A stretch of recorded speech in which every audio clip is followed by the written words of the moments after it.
Creating a safe area for your pet to enjoy the outdoors is an important part of pet ownership.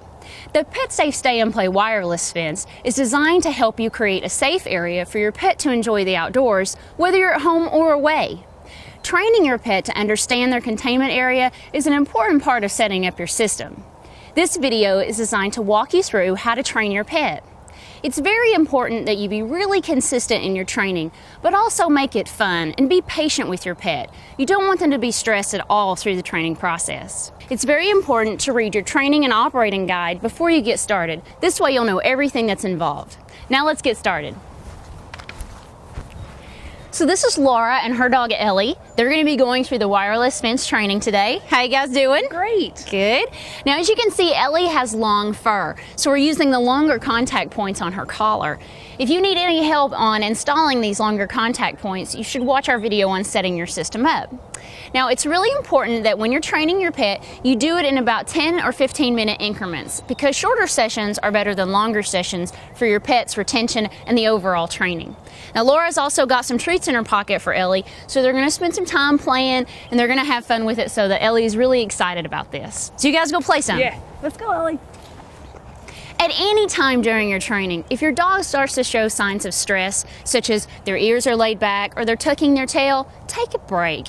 Consider adding more days to the training or having a few more sessions. Make sure to include lots of toys and treats and playtime so that it's more fun for your pet.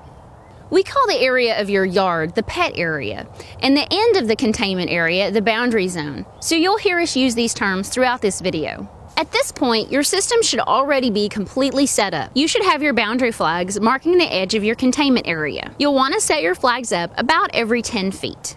Now when you start your training, you want to begin with your receiver collar set to level 1, which is the tone only mode. So press the button in the center of your receiver collar and the light will flash once, letting you know it's on level 1. Now you'll want to put a separate collar and leash on your pet for this part of the training. Then spend some time walking around in the containment area with your pet on the leash and make it fun. With full control of your pet on a leash, walk to the flag. As your pet enters the static correction zone, the receiver collar will begin to beep. Allow your pet to stay in the static correction zone for about 2 seconds. Then gently pull him back into the pet area. Repeat this process until your dog resists going near the flag. Shoot to master about 3 to 4 flags per session. Ellie's doing really good. She's not going past the flags. This is great. On day 1, just do about 3 training sessions, 10 to 15 minutes each. Great job, guys. Immediately praise and offer your pet a treat. So on training days 2 through 4, you'll want to advance your receiver collar to level 2. This is the level that has tone and the lowest level of static correction. Now all dogs are different and some need a lower level of correction and others need higher. So begin on level 2 and test this with your dog.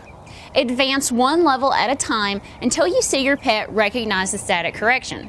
When you see it, that's the level you want to be on.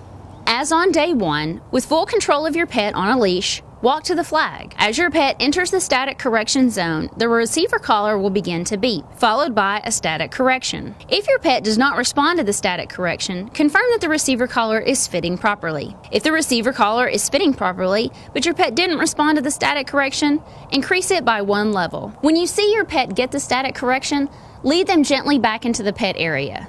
Immediately praise and offer your pet a treat. Repeat this process at the same boundary flag until your pet resists going into the static correction zone. Now on days 5 through 8 of your training, you want to start introducing some distractions so that your pet understands that they're supposed to stay within the boundary area regardless of what distractions happen outside of that area. So with your pet on a leash, you'll want to start introducing some distractions. And you can do this through throwing a toy or a treat outside the boundary area. Now if your pet avoids the distraction like Ellie did, you want to give them praise and say, "Good dog." Now if your dog does go for the distractions, that's okay. Simply let them go for the distraction, let them get the static correction, and then lead them back into the safe area and give them praise. Keep doing this with the distractions until they avoid them altogether.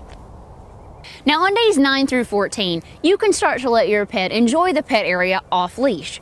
So spend some time in your yard just walking around. You can be preoccupied with other activities and just keep a close eye on your pet the whole time. As long as they're staying in the boundary zone, offer them lots of praise. After about 2 weeks of training, your pet is ready to run. but check in on your pet at regular intervals. After you're satisfied with your pet's training, remove every other boundary flag every 4 days until all flags are removed, but you may want to save them for future use.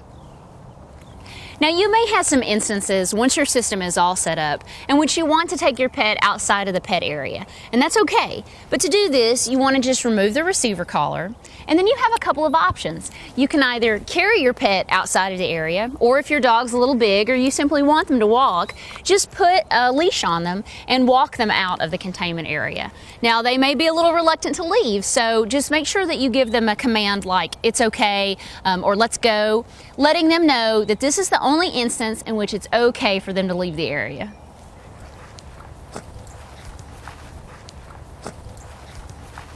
Now, one final note. Don't allow your pet to wear their receiver collar for more than 12 hours in a 24-hour period of time.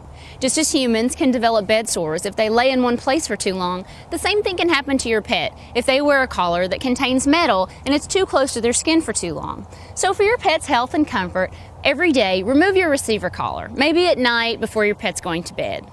We know you're going to love the freedom that the PetSafe Stay and Play wireless fence gives you and your pet. Now, if you have any questions after you've read your manual and watched this video, contact the PetSafe Customer Care Center.